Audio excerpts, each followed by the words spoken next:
average computer can hold about 250,000 pictures, 20,000 songs, and hundreds of full-length videos. Nowadays on something the size of my finger.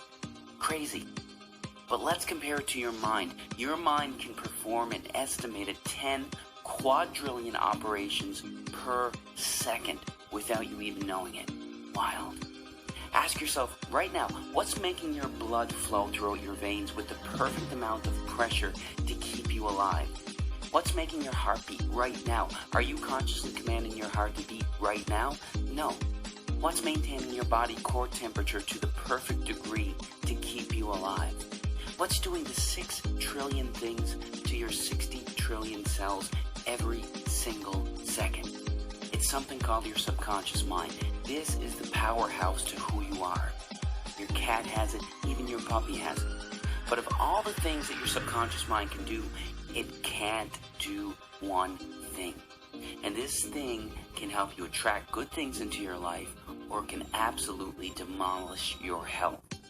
What is that one thing it can't do?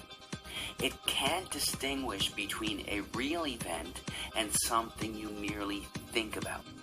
Sounds absolutely ridiculous, right? What happens when you have a nightmare?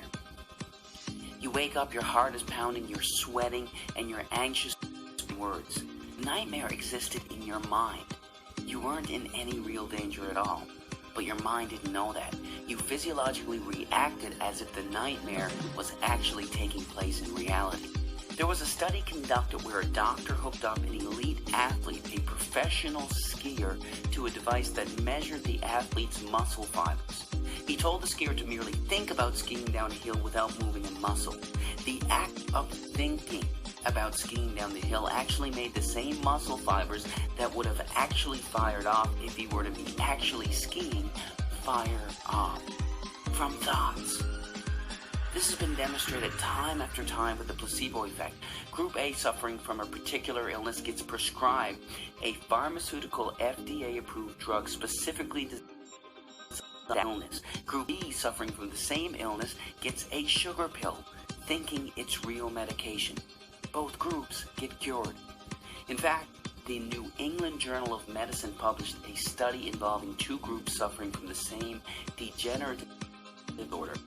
Group A had a surgery designed to scope out the knee and relieve the symptoms of the disorder. Group B, with the permission of the family, had a fake surgery. A fake surgery. A placebo surgery, thinking that they had a real surgery. Only 3 small incisions were made in the kneecap, but no real surgery was performed. Both groups reported that the surgery was a success. In fact, researchers are suggesting that a minimum of medical treatment, including surgery, is due to the belief that the treatment is going to work.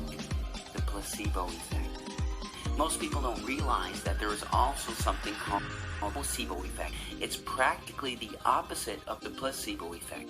The mind, instead of curing illness, contributes to illness. That's what a hypochondriac is. Their belief that they're going to develop a disease actually causes them to experience the symptoms of it. Whatever belief you hold in your subconscious mind will become your reality. Bottom line.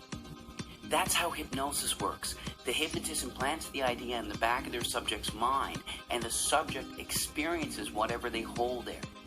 If they hold the belief that there's a spider on their arm, their eyes actually see a spider on their arm. An amazing demonstration occurs when the hypnotist walks towards his subject with his finger extended. He tells the subject that his finger is hot and burning. The hypnotist slowly touches the subject on their arm, and a blister actually forms in the exact place that the finger touched. Now, this is crucial to understand in all healing. Free will, as we understand it, is practically an illusion. In fact, 2 to 4% of the time, you decide what you want to do. You actually make the decision. 96 to 98% of the time, you don't. You're on autopilot. Your subconscious mind controls your decisions 96 to 98% of the time. Don't believe me? Do you like ice cream? If you do, snap your fingers and stop liking it. Do you enjoy watching sports? Snap your fingers and stop enjoying it. You can't. 96 to 98% of the time, everything we crave, desire, and act upon comes from what we hold predominantly in the back of our subconscious minds. Whatever we hold predominantly in the back of our subconscious minds, we are attracted to in life. What happens when you buy a new car? It's the only car you see on the road for the next 2.5 weeks. You saw those cars before you bought your car, but why didn't they stand out to you? Because you didn't own that car yourself. You weren't thinking about it yourself. What you hold in your mind, you're attracted to in life. That's how subliminal ads work so effectively. They work so effectively that they are banned in over 10 countries as a way to advertise. So if what you hold in the back of your subconscious mind shapes your reality, what shapes your subconscious mind? Practically everything that you're exposed to, everything that you see, hear, smell, taste, and feel is shaping your subconscious mind. Let's look at some specifics. Television.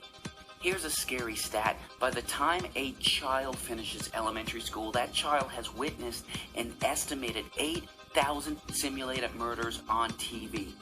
All of these extremely graphic scenes are sinking back into their minds.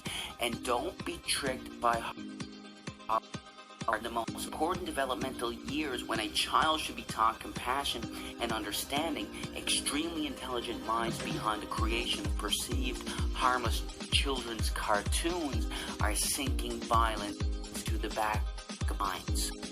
Don't be fooled. What are you listening to on the radio? Every single word or thought you hold in your mind has a particular vibrational frequency. Negative words or intentions have slower vibrational frequencies, and positive words have higher vibrational frequencies. This is a song by Lady Gaga called Bad Romance. Some of the lyrics are, I want your drama, I want your ugly, I want your disease, I want a bad, bad romance. Our thoughts create us. We have to be extremely careful with what we are feeding our minds. Music can be beautiful and beneficial, but it can also have a negative impact on your health. Choose wisely. When I was growing up, the most violence we had on video games was Mario and Luigi jumping over turtles' heads. This is what our youth are playing today. These gruesome, extremely graphic images are sinking into the backs of their subconscious minds, weakening their immune systems and having astronomical, gradual negative effects on their health. Nobody's saying that these games are going to cause them to pick up a gun and go shoot somebody, but these games are affecting their health. There is zero doubt about that.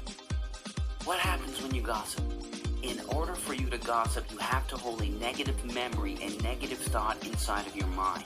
You not only think about that negative memory, you share it with the other person that you're talking to.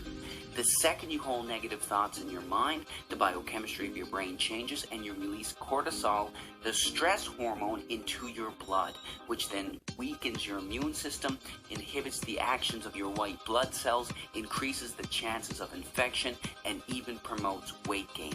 All from gossiping, all from your thinking. You can't gossip without hurting yourself. Remember that. But of everything you can expose yourself to, there is nothing more important than the thoughts you hold in your mind. We have on average 60,000 thoughts a day. And the reality is, not only are most of these thoughts the same thoughts we had yesterday, but they are negative thoughts, either dwelling on something bad in the past or fearing something that could potentially happen in the future. The second we have these negative thoughts, the second we release cortisol, the stress hormone, into our blood. Our thoughts create us. Most people believe that situations cause them anxiety, stress, or cause them to be depressed. The reality is this: there is absolutely no situation in the entire universe that can cause someone to experience anxiety. None. It's your psychological reaction to the situation that can cause you to experience anxiety, not the situation itself. This is crucial to understand. Why is it that when one person skydives, their brain releases endorphins, the good feeling chemical, into their blood, while releasing cortisol into another? It's the same situation. How can the company of one person cause excitement in one person while making another person stressed? It's because it's never the situation that causes anyone to experience anxiety, but their reaction to it. You create your anxiety, not a situation. When you truly, fundamentally understand this truth, that's when you realize that you control your anxiety, not the situation. It's one of the most liberating feelings you can ever experience. If you create it, you can take it away. Your thoughts control your life. You are the creator of your everything. Choose your thoughts wisely. God bless.